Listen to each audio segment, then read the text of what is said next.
Hello, thanks for watching. I just wanted to take a few minutes to discuss the relationship between Taiji and the Chinese sword. Chinese sword is, or first I should say, many Chinese martial traditions are based off a particular weapon in terms of finding its structure. This doesn't mean that you start the martial tradition, say Tai Chi, by learning the sword. It also doesn't mean that the only weapon that Tai Chi has within its curriculum, within the system, is a sword.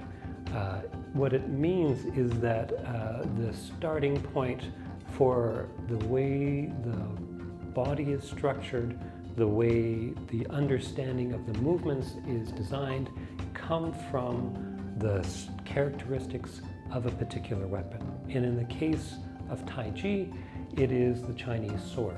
The thing relevant to that we need to know about the Chinese sword is that it is sharp on two sides. This is different than the Chinese saber. The Chinese saber is only sharp on one side. It has a different shape and it has a spine that is flat. You can place your hand on that spine and you can use that to block. With a sword, Chinese sword, you would not want to put your hand here because it is sharp.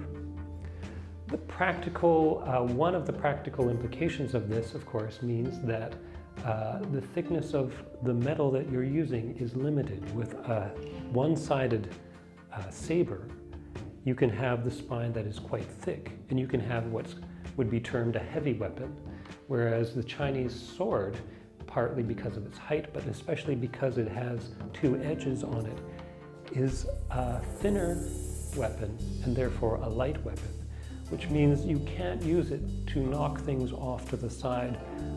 It is structurally just not strong enough for doing that.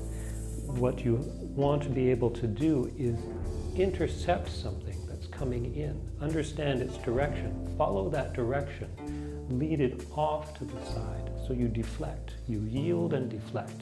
And in yielding and deflecting, from there, you can create an opening through which it's possible to gain your advantage. Right. So the sword has this characteristic, which is a requirement for being able to skillfully use the sword.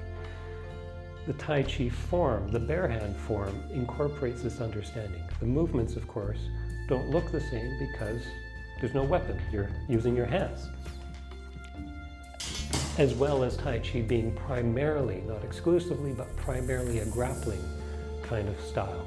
But that same idea of connecting, understanding the force, yielding, deflecting it off to the side, coming through, that creating an opportunity to gain your advantage.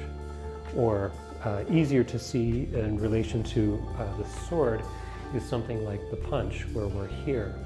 Again, connect, yield off to the side, create the opening, and from that opening, provide the strike. Right. So, understanding the characteristic of the Chinese sword gives us an insight into the characteristics of Tai Chi. All styles of Tai Chi, Chen style, Yang style, Sun style, etc., all incorporate this same idea. And then within the weapons, you can use the Chinese saber, Taiji spear, Tai Chi sword.